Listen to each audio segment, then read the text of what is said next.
Welcome to the Community Forum. My name is John Golitino. I'm your host. This evening we're going to be talking to Helena Abrantes, a Democratic candidate for mayor. And we've had her on before. Now we're going to be talking about the late stages of the campaign, and immigration is something that's being brought up again and again by our opponents, because in the event of a full disclosure here, I should bring out that I'm also running on the ticket as a council person, and that is an issue that needs to be addressed. So we're going to be talking about that along with the other issues. I want to welcome you onto the show. Thank you, John. It's a pleasure being here. Okay, you're welcome. Before we get into that, maybe a little bit of a background for those that are for the first time they're viewing the show and really haven't focused on the election. Okay. Where you come from, how long you've been in Danbury, and so forth. Okay. Yes, what schools? Sure. I was born in Portugal. We traveled to the United States when I was 4, turning 5. I've been in Danbury pretty much ever since, so it's been a little over 40 years that I've lived here in Danbury. This is basically my home. I became a U.S. citizen when I was 14 years old, when my parents became citizens, and so did my sister and brother. I've been involved in politics for quite a few years now. I was on the council. I was elected 3 times, which was 6 years, and I also finished out a council seat for an individual that moved, Mike Falzone, from the 2nd Ward, so I filled out the remainder of his seat. I was also the city clerk, and I've been on the Democratic Town Committee now for 2 terms. Also, I'm married. My husband is David. I have 2 children. They are both graduates of Danbury High School. One will be graduating from Fordham in May, and he's going to Columbia University for his graduate studies. And I have another son who is attending the University of New Haven. He's in his 2nd year, and he received a full scholarship, ROTC scholarship, for college. He was the commander of the ROTC cadet program at Danbury High School, and he did receive the full scholarship, and he's continuing with ROTC, and will have to serve in the Army when he graduates in 3 years. Very proud of both of them. They've been doing very well. And I think it's very important that we move in the right direction in the city of Danbury. I don't necessarily like the direction that we're going. I loved Danbury the way it was, and you could go down the street, everyone spoke to everyone. It was a friendly atmosphere. It was a universal city. Yes, it was. A universal city is like Paris, like Rome, like London. Yeah, so anybody can come from any place in the world. There was a feeling of welcome. You had to obey the law. Yes. We've always enforced the law, but this feeling seems to be fleeting now. There's fear there.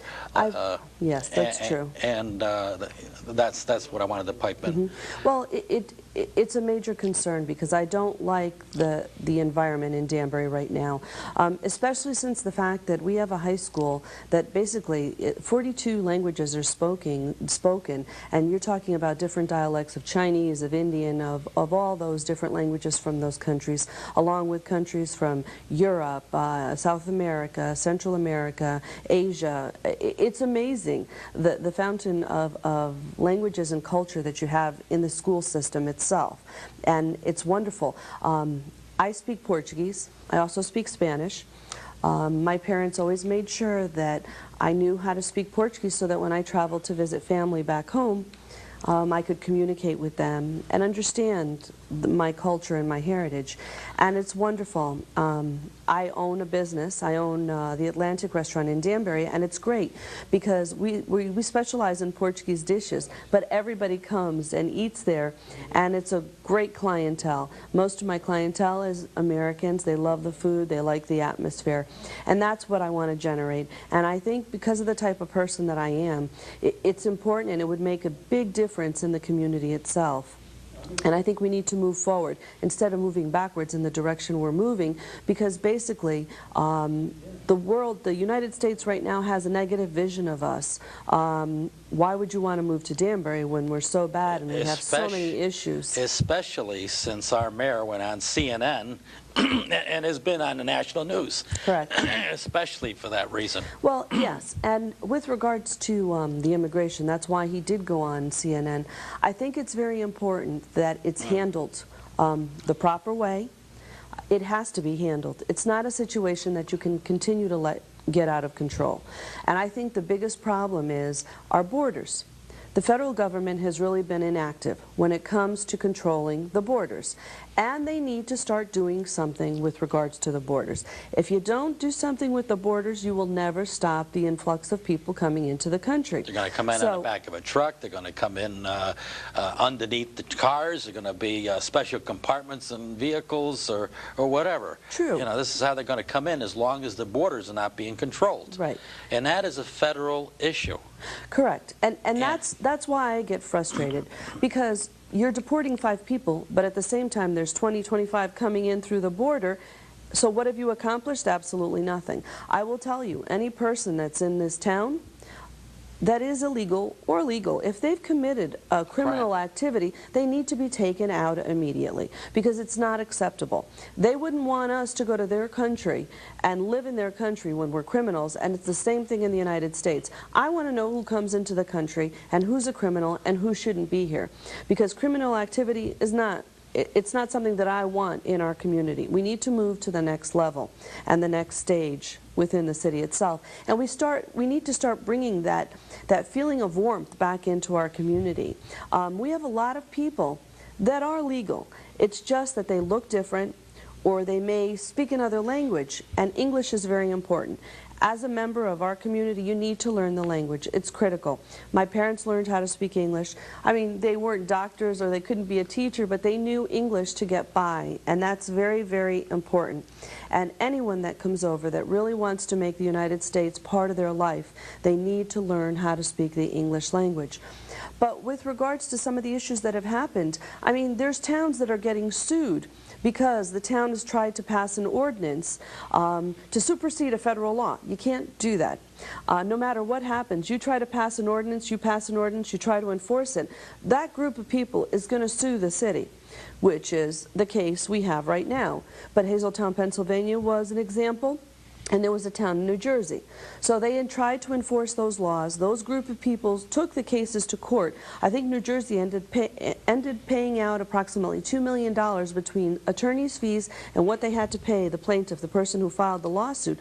And that's absurd. Why am I going to spend the taxpayers' dollars to defend a case that you know you've already violated when we need that money locally within the city itself? And it's sort of interesting, if I may be the prosecutor here, it's sort of interesting that this is all, it seems to me, more of a smokescreen to cover for everything else. What I'm being told as I go door to door is, oh, they cost so much. It's like, well, wait a minute.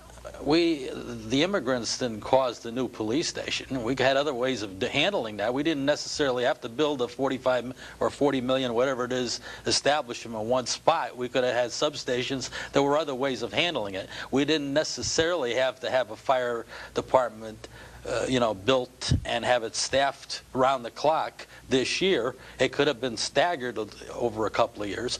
The solutions that are being put into effect are going to cost millions and millions of dollars, and that just means higher and higher taxes on top of what we've already had for the last 4 years. Well, I also think that we have a serious problem with regards to the overdevelopment. And because of the overdevelopment, it's impacted our towns dramatically. On the west side, we had a prime piece of property. That was a piece of property which was for industrial and commercial buildings and different types of things like that, like GE Credit. We brought in GE Credit to Danbury. Sendent Mobility, Cardis, Belimo. You have those type of businesses that could have fit in those demographics. It was one of the best pieces of property in Fairfield County to entice businesses to come into the area.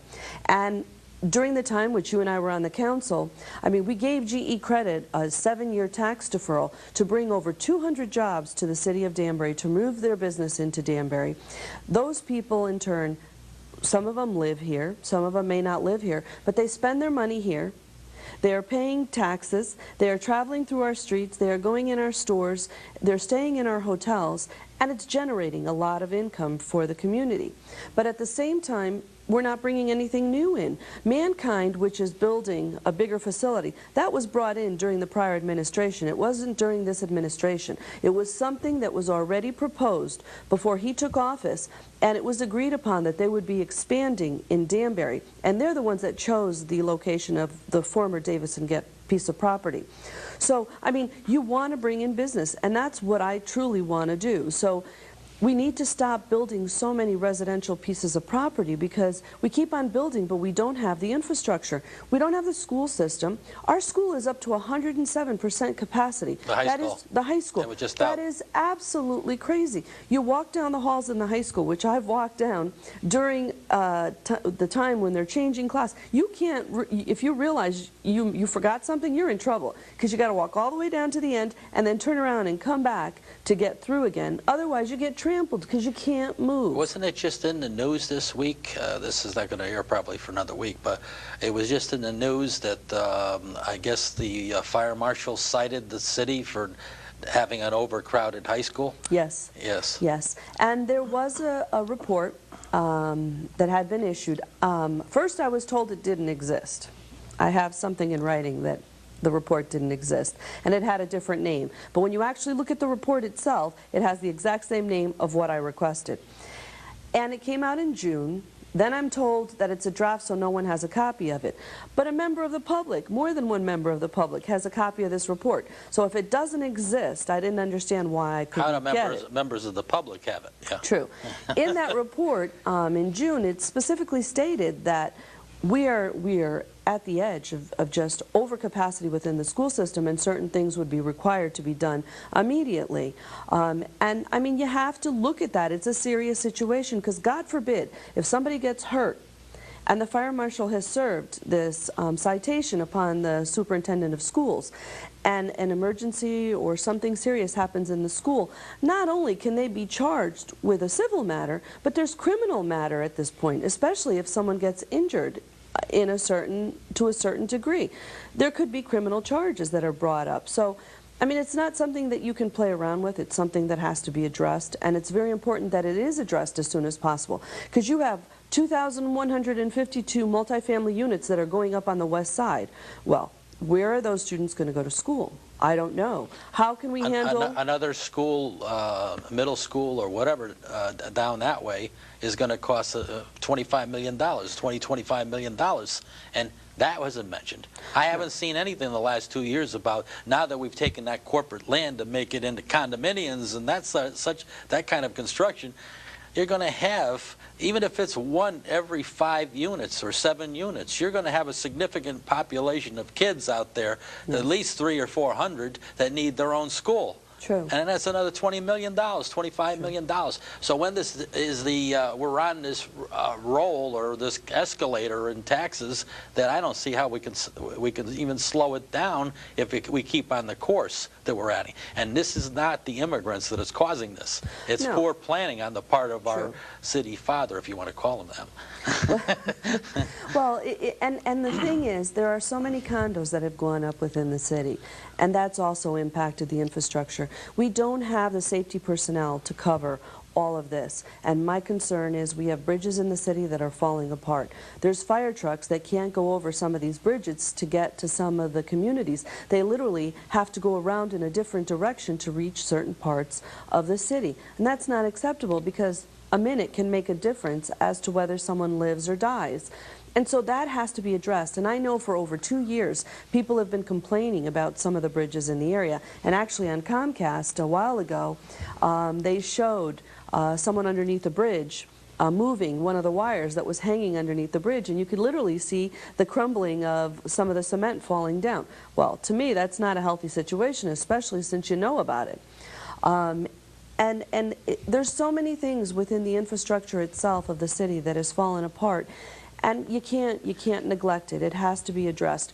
Why would we give a private developer a 7-year tax deferral? You're referring to BRT, the green monsters, I've called it for the last couple of years. Yes, you know. The green monster. Why would we do that? We've had developers throughout the city who have taken areas downtown. You have the Hawleys, you have the Nolans, you have the De Silvas, you have so many people that have invested money in different areas within the city. And they took their own risk. Correct. They've never gotten a tax deferral for any of those developments. Some of them are senior housing. They're beautiful, absolutely beautiful locations. And we've done that before, and we could do it again. So I don't know why you would do that. 7 years, and they say, well, it was an oversight on the part of a lawyer that's been there for 20-odd years, 25 years. And I don't know. I just don't see how that can happen. That you say, well, this is going to work this way. You don't have a study that it's going to work that way before you approve it. Then you approve it, and you don't put any kind of contingency clause in there that if it doesn't work and it becomes rental for the college, that clause gets taken away and those people start paying taxes on that building. Well, I think as mayor, you have a certain responsibility to read what's going into effect as an ordinance or anything that occurs in the city. You have to make sure that the wording is correct so things like this don't happen. The wording was so vague that pretty much they could do whatever they want. I was at WestCon today speaking to some of the students, and it was amazing because I said to them, it's not that they're not really dorms, they're apartments for the students. But you need to understand it has nothing to do with that. I mean, if we needed the housing, that's wonderful downtown because it gives them the opportunity to go into the apartments. The issue was it was approved for a certain type of housing. And in midstream, it changed direction completely. And now you have the students living in there. That's fine. But that tax deferral shouldn't be in existence. You know, we calculated change in use. Correct. There should have been contingency clauses that take that away. The change in use also impacts the parking, which it's not zoned for the type of dormitories, because the apartments themselves that were going up there didn't have sufficient parking, and they had to make some modifications. But as soon as they turned it over to a type of a dorm residency, they needed about double the parking spaces that they have, and that was never even looked into, and it just went through. I don't understand how this is happening.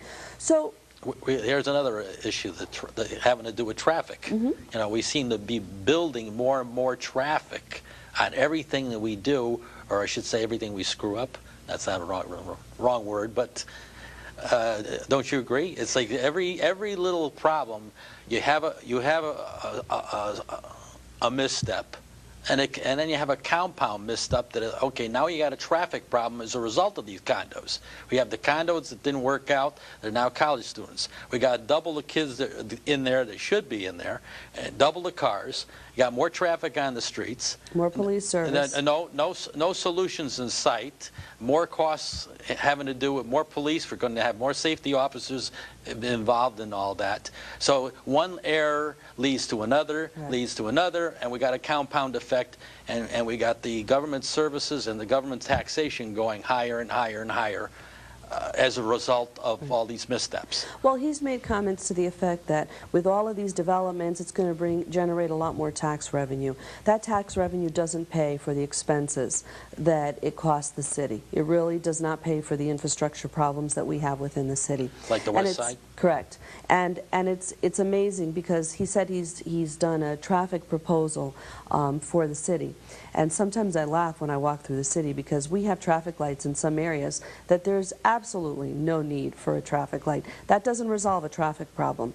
Then you have speed bumps. Speed bump. To send people up in the air. There's neighborhoods that have literally gone to City Hall and say, you take that speed bump off my road because it's damaging the cars. And it's a problem for the police department because when they're on call going to some location, they're flying over those speed bumps and they're damaging those vehicles. And then on top of it, you have these signs, these little speed signs on the side of the road. I'm not sure what that's supposed to do because there's some people that are very anal and will try to go as fast as they can to see what the speed is going to read on those little signs. So that doesn't alleviate any of the traffic problems. I truly believe we have to have a comprehensive traffic study, which was done about 20 years ago. It was actually done during the Dyer administration. And that's when they looked Realign the at roads. the problems, and they realigned some of the roads, and it made a drastic difference within the city of Danbury. Traffic flow. It was Garamella Boulevard, it was Maple Avenue, Balmforth Avenue. Creating the one-way traffic on one street and one-way traffic down the other Correct. street, and it definitely facilitated traffic so it wouldn't get snarled. Correct. And that's the kind of thing we need. Yeah, and of course it's going to cost money, but it's something that has to be done. It has to be reviewed because we can't continue in the direction we're going. There's so many accidents, there's so many people on the road that are angry. I get frustrated. I come from 37 down to Danbury, and because of all the development, if I leave 5 minutes late from my house, forget it. When it should only take me 10 minutes to go where I'm going, it could take me literally 40 minutes to get from one point to the other, and it's very frustrating.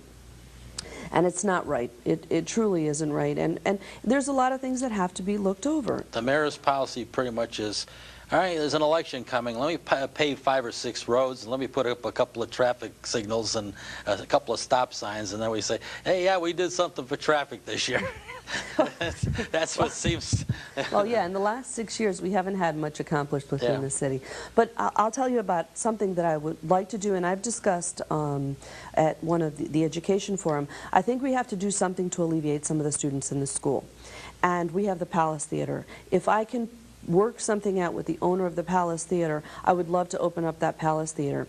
Make it a type of a charter magnet type school, whichever is more cost effective, and take some of the students from the high school who are interested in arts and sciences and theater and ballet and dance and incorporate that into the school system, but also use that for shows in the evening. And I think it would bring a tremendous amount of people downtown. It would incorporate WestCon itself into getting involved with something like that. It would just be such an asset to downtown. In downtown, we're not enforcing our zoning regulations. I've never seen so many businesses with so much crap, to put it nicely, on the windows. I mean, we used to enforce that. I remember Wayne Skelly going downtown and basically going into a business and saying, you can't do that. These are the regulations for the zoning. This is what you have to do. Take the stuff down. And people abided by it. And it's the same thing that has to be done now because it looks terrible and it detracts from downtown. Also, people are complaining about some of the problems of some individuals, homeless, etc., who are downtown and they're urinating or just doing different things downtown where are just very sad.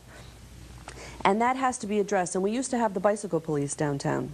We had a great force of the bicycle police. They used to travel down there. They were always down there. They knew the business owners. They knew the people downtown. There was a specific comfort level, and it was wonderful. And a quick response, because they could cut through streets quicker than a police car could. Correct. I mean, it's not just Main Street. You have to go to the surrounding streets also, because there's some serious problems downtown. And the regular patrol, they would tell them, the people would stop and say, you know, there's a certain guy that comes by here at 10 o'clock every morning, and then they could be there at 10 o'clock. Right. You know. So, I mean, it will deteriorate. It deters some of the individuals who are causing the problems to be downtown. They can catch some of the people that are causing the problems, and it'll sort of motivate downtown to be revitalized again. I mean, we have the Green. The Green is phenomenal for some of the shows that they have that a family member can go down there. But you want people to feel comfortable and have that safety going down there. I've talked to businesses downtown. They are very unhappy. Very unhappy. Some of them have said, I don't know if it's worth staying here because we just can't handle it. We're not getting people down here to maintain the business that they need. So, I mean, you don't want to lose business. You want to bring more business into Danbury. Right. And, you know, people need to work. Where are you going to work if you're not in Danbury? You're going to go someplace else and you're going to spend the money someplace else. Exactly. So, I mean, it's very important, and I think we have to look in a different direction to bring everyone back again. And let me just say that the newspaper also reported it.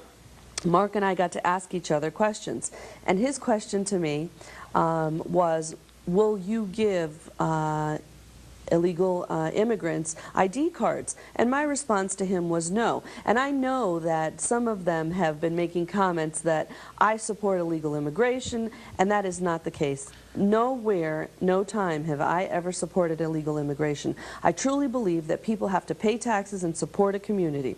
And The government has to do something, either to tell these individuals, this is your opportunity to stay here, you only have so much time, you have to pay so many fines and taxes, or you have to leave, just so they know where they stand also, rather than having people consistently coming in and trying to not abide by the laws. There was a compromise, but the Congress was afraid. Well, they need, you know what, you need a little bit of a backbone, because it's about time either they step up to the stool, to the table, and make a decision, or not run for that office anymore if they're not able to make a decision. Right. They're supposed to be running our federal government, and it's actually sad, because every time I watch the media, somebody's getting arrested for something, and that's just not a good vision for other countries to look at us, to the state that we are right now, in that manner. And it's sad, and I don't want to go somewhere else and someone say to me, oh, you're from there? Oh, you travel abroad, the dollar's not worth anything anymore, and that's not right. It's a wonderful country. We have great people that live in this country, people that are hardworking, that are intelligent, and we should be respected to that level just as we were before. Yeah, it seems that mismanagement started at the top in Washington. It's okay to spend money like it's going out of style and not have any results in the end, and that's trickled down to the mayor and company. True. And it's interesting, they used to say tax and spend Democrats. Well, what do you call this group from Bush on down? Tax and spend Republicans is what I call them. It's true. And it's one thing if you had honest results, that, oh, we like what we got, but it's another thing when you're unhappy after you go 4 or 6 or 8 years of this stuff and you still got a mess. Yeah, no, it's true. And it's funny because the question I asked him was about the cash he received, the bundling of the cash he received. You're referring to the Galante money. Yes. Yes. And his response to me was he didn't know about it. Well, I know who gives me money. I know when I have someone that's giving me a large sum of money, I know who that person is. I know whether they're capable of giving me that money or not. I don't want to get involved in something like that. And you know what? I may not have as much money as he has because the developers are not giving me the money. But I have grassroots people that are giving me contributions for this election, and that's what makes the difference. And when you're in any local election, you know who's giving you the $50, you know who's giving you the $100, and you know if a couple is giving you $200. It's hard to believe that you got $1,000 or $7,000 came in a week's time and you didn't know where it came from. True. Very hard to believe. True. Yeah, it is. It's We've got about amazing. a minute left. Okay. Yeah, maybe you have some kind of a summary. Okay. Well, I hope that people come out for this election. It's very important. I truly want to make a difference in this city. I've been a part of the community for a long time. I've been involved in scouting with my children, the Red Cross, the literacy volunteers, the PTOs. I've been very involved with my children's sports activity, whether it was cross-country, baseball, soccer. It's important as a parent to be involved with your children because it makes an impression upon them, and they also become good citizens of a community. They're giving me the waving goodbye to me. That means thank you very much for coming on the show. Good luck, and I want to thank the viewers for tuning in to the Community Forum. Tune in next week, same time, same station.